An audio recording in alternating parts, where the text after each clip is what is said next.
Hello, ഇന്നത്തെ കഥയിലേക്ക് എല്ലാവർക്കും സ്വാഗതം. അങ്ങനെ ആദർശ് നയനയോട് പറയുന്നുണ്ട്, നീ കുറച്ചു മുന്നേ ഇട്ടിട്ടുണ്ടായിരുന്ന ഡ്രസ്സ് ഇട്ടിട്ട് നിന്നെ കാണാൻ നല്ല ഭംഗിയുണ്ട്. ആ സമയത്ത് നയന പറയാണ്, നേരത്തെ എന്നിട്ട് അങ്ങനെയൊന്നും അല്ലല്ലോ പറഞ്ഞത്. അത് ആദ്യമൊക്കെ നിന്നോടുള്ള ദേഷ്യം കാരണമാണ് എനിക്ക് നിൻ്റെ സൗന്ദര്യം ആസ്വദിക്കാൻ പറ്റാതെ പോയത്. പക്ഷേ നിന്നോടുള്ള സ്നേഹം കൂടിക്കൂടി വരുന്നതിനനുസരിച്ച് നിൻ്റെ സൗന്ദര്യം കൂടിക്കൂടി വരുന്നതായിട്ട് എനിക്ക് തോന്നുന്നു. അപ്പം നയന വെറുതെ പറയാണ്, എവിടുന്ന്, ഞാൻ ഇവിടുത്തെ അടുക്കളപ്പണിയൊക്കെ ചെയ്തിട്ട് എൻ്റെ കോലൊക്കെ പോയി. ഏയ്, നീ ഇവിടേക്ക് വന്നതിനേക്കാളും നന്നായിട്ടുണ്ടിപ്പോൾ. ഒരുപാട് മാറിയിട്ടുണ്ട്. ചിലപ്പോൾ നിന്നെ സ്നേഹിച്ചു തുടങ്ങിയപ്പോൾ എനിക്കങ്ങനെ തോന്നുന്നതാണോന്നും അറിയില്ല. ആദർശ് സ്നേഹത്തോടെ പറയാണ്. അതൊക്കെ കേൾക്കുന്ന സമയത്ത് നയനക്ക് ഒത്തിരി സന്തോഷമാവുന്നുണ്ട്. അവൾ ചോദിക്കുകയാണ്, എന്നെ ശരിക്കും സ്നേഹിക്കുന്നുണ്ട് ഇപ്പോൾ? അപ്പം വിഷമത്തോടെ ആദർശ് പറയുന്നുണ്ട്, നിന്നെ ഞാൻ എത്രമാത്രം സ്നേഹിക്കുന്നു എന്ന് എനിക്ക് മനസ്സിലായത് നീ അന്ന് ഇവിടെ നിന്നും പോയപ്പോഴാ. അപ്പം നയന ചോദിക്കുന്നുണ്ട്, അത് സമ്മതിച്ചല്ലോ, എന്നിട്ട് മുത്തശ്ശനും മുത്തശ്ശിയും പറഞ്ഞതുകൊണ്ട് എന്നെ തിരികെ വിളിച്ചതെന്നല്ലേ അന്ന് പറഞ്ഞത്? അപ്പോൾ ആദർശ് പറയാണ്, അങ്ങനെ പറഞ്ഞെങ്കിലും നീ ഈ വീട്ടിലില്ലാത്തത് എനിക്കെന്തോ ശൂന്യത പോലെയാ. നിന്നോട് വഴക്കിട്ടിട്ടില്ലെങ്കിൽ അന്നത്തെ ദിവസം എന്തോ ഒരു കുറവ് സംഭവിച്ചതുപോലെയാ എനിക്ക് തോന്നുന്നത്.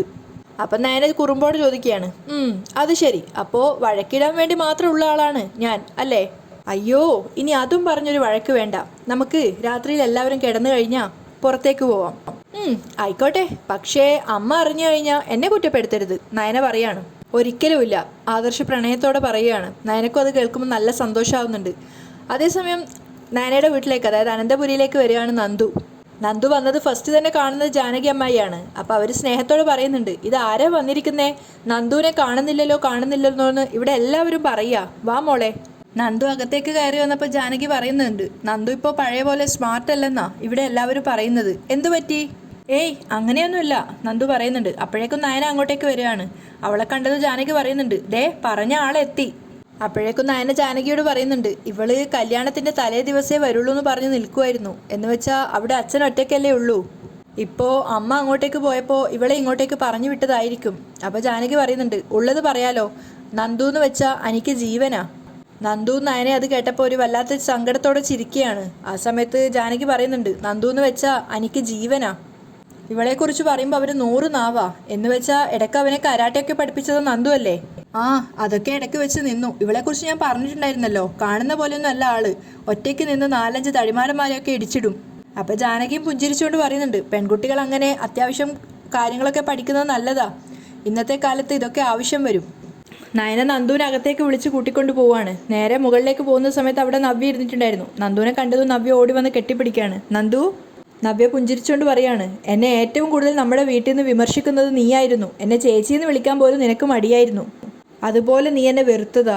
എന്നാ ഇപ്പം എന്നെ വിമർശിക്കാൻ പോലും നീ ഒന്ന് വിളിക്കുന്നില്ലല്ലോ. നിനക്ക് എന്താ പറ്റിയ മോളെ? നവ്യ സങ്കടത്തോട് ചോദിക്കുകയാണ്. അപ്പം നന്ദു നയനയെ നോക്കുന്നുണ്ട്. ആ സമയത്ത് നയന പറയാണ്, ഇവളെ ഒന്ന് ഉഷാറാക്കി എടുക്കണം.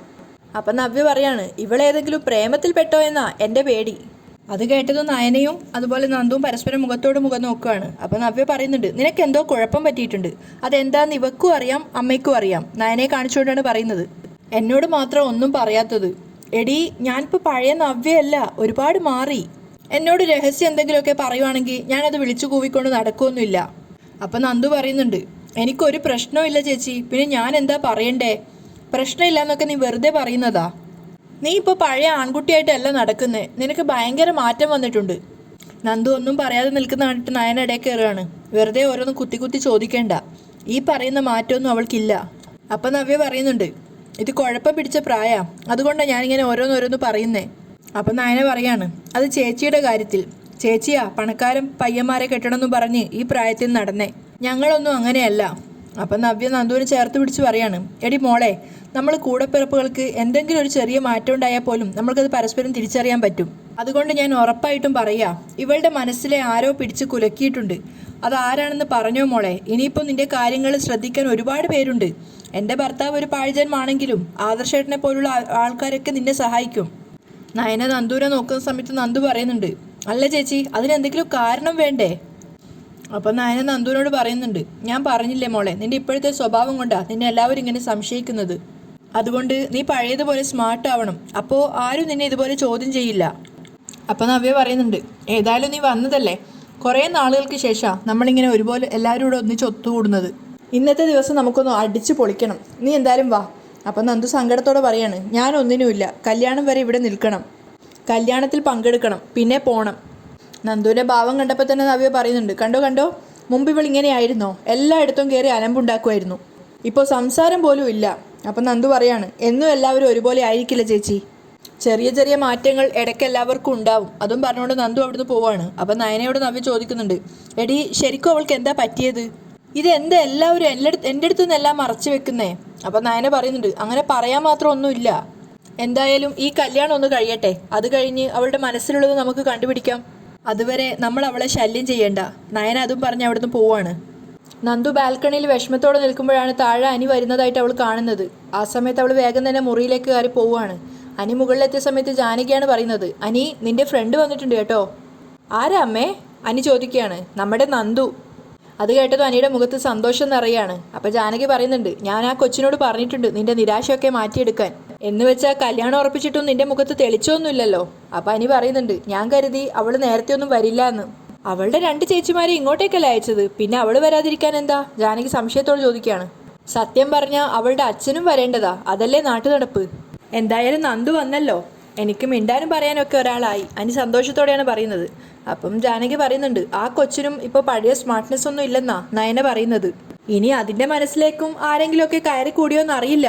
അപ്പം പെട്ടെന്ന് തന്നെ അനി പറയുന്നുണ്ട്, ഏയ് നന്ദു അങ്ങനെ ഒരു ടൈപ്പൊന്നും അല്ല, കുഴപ്പമുണ്ടെന്നാ അവളുടെ ചേച്ചിമാർ പറയുന്നത്. പിന്നെ പഴയൊരു ഉന്മേഷമില്ലാന്ന് എനിക്കും തോന്നി. ഇനിയിപ്പോൾ രണ്ടുപേരുടെയും വിഷമങ്ങൾ ഷെയർ ചെയ്യും, എന്നിട്ട് സ്മാർട്ടാവാൻ നോക്ക്. ജാനകി പറയുന്നത് കേട്ടതും അനി പറയുന്നുണ്ട്, ശരി അമ്മേ. എന്നിട്ട് അവൻ അവിടുന്ന് നേരെ പോവാണ്. അപ്പോഴേക്കും നന്ദു ബാൽക്കണിയിൽ തന്നെ ഉണ്ടായിരുന്നു. അനി നേരെ പോയത് നന്ദുവിൻ്റെ അരികിലേക്കാണ്. നന്ദു, അനി വിളിക്കുകയാണ്. എന്താ അനി? എന്താന്നോ, നീ ഇവിടെ വന്നു എന്ന് പറഞ്ഞിട്ട് വന്നതാ? നീ ഇങ്ങോട്ട് വരുന്നു എന്ന് അറിഞ്ഞെങ്കിൽ ഞാൻ വന്ന് കൂട്ടിക്കൊണ്ട് വന്നേനല്ലോ. അപ്പം നന്ദു പരിഭ്രമിച്ച് പറയാണ്, നയനേച്ചി ഇങ്ങോട്ട് വരണമെന്ന് വാശി വിളിച്ചത് കൊണ്ടാ ഞാൻ ഇങ്ങോട്ടേക്ക് വന്നത്. അല്ല, അതെന്താ നീ അങ്ങനെ പറഞ്ഞേ? അല്ലെങ്കിൽ നീ വരത്തില്ലേ?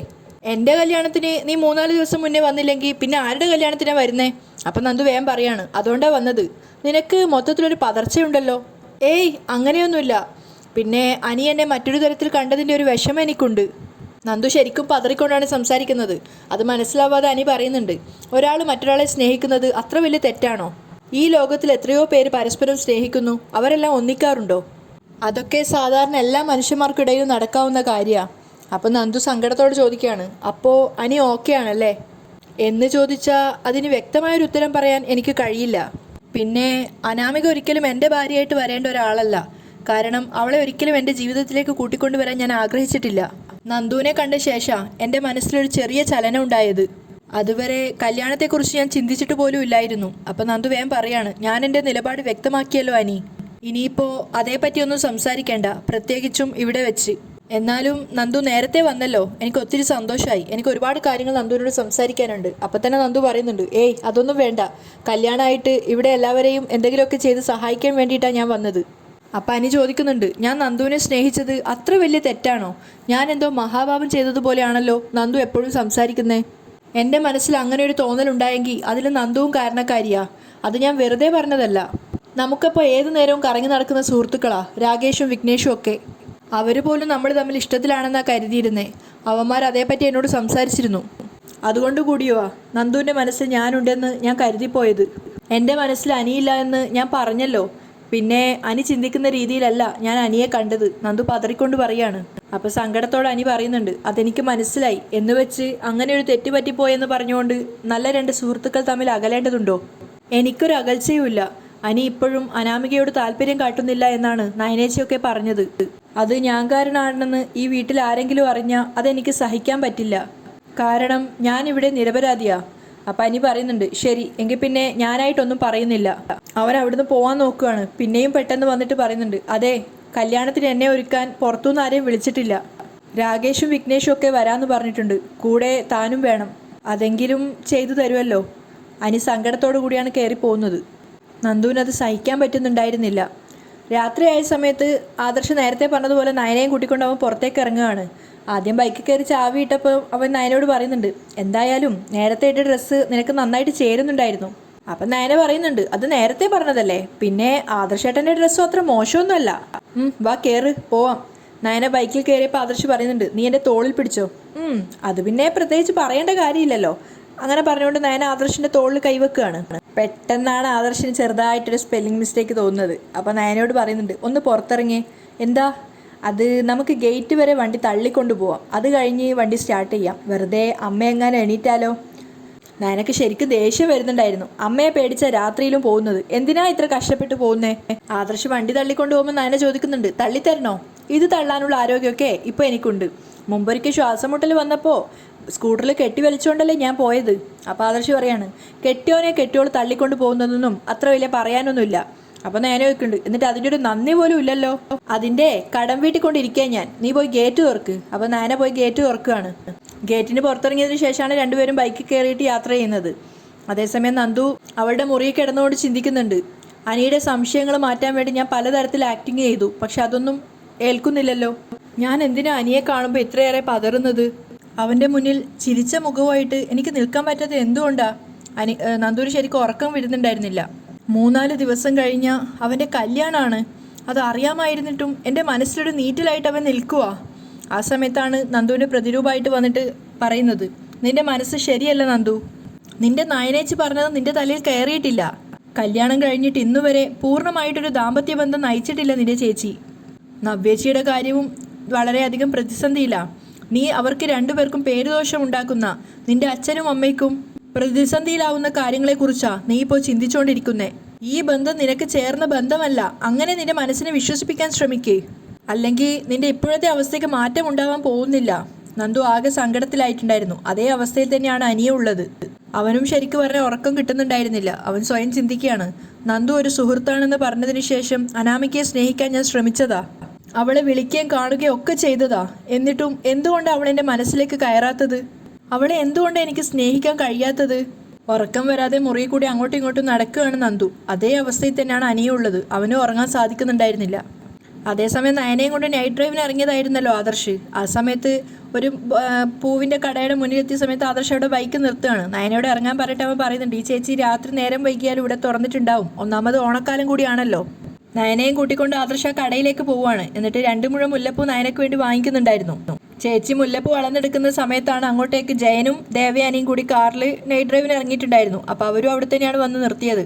അപ്പം ആദർശിനെ നയനയും കണ്ട സമയത്ത് ജയൻ ദേവയാനിയോട് പറയുന്നുണ്ട്, അത് നോക്കിയേ, അതാരാണെന്ന്. ദേവയാനി നോക്കുന്ന സമയത്ത് ആദർശും നയനയും പ്രണയത്തോട് സംസാരിച്ച് നിൽക്കുകയാണ്. അവർ പെട്ടെന്ന് തന്നെ കാറിൻ്റെ ഡോറ് തുറന്ന് അങ്ങോട്ടേക്ക് വരുന്നുണ്ട്. അപ്പം ആദർശ് പൂ വാങ്ങിച്ചിട്ട് പണം എടുക്കാൻ വേണ്ടി നോക്കുന്ന സമയത്താണ് ദേവയാനി അവിടെ എത്തുന്നത്. അവരെ രണ്ടുപേരെ മൈൻഡ് ചെയ്യാതെ ദേവയാനി ആ കടക്കാരിയോട് പറയാണ്, ഒരു 5 മുഴം മുല്ലപ്പൂ. ആ ശബ്ദം കേട്ടിട്ടാണ് നയനയും ആദർശും അങ്ങോട്ടേക്ക് നോക്കുന്നത്. അമ്മയെ കണ്ടത് രണ്ടുപേരും ശരിക്കും ഫ്യൂസ് അടിച്ച പോലെയായി. ആദർശ് ചിരിക്കാൻ ശ്രമിക്കുന്നുണ്ടെങ്കിലും അവൻ്റെ മുഖത്തും പേടിയുണ്ടായിരുന്നു. ദേവയാനിയാണെങ്കിൽ ദേഷ്യത്തോടു കൂടിയാണ് രണ്ടുപേരെയും നോക്കുന്നത്. അവിടെയാണ് ഇന്നത്തെ എപ്പിസോഡ് വൈൻഡപ്പ് ചെയ്യുന്നതും.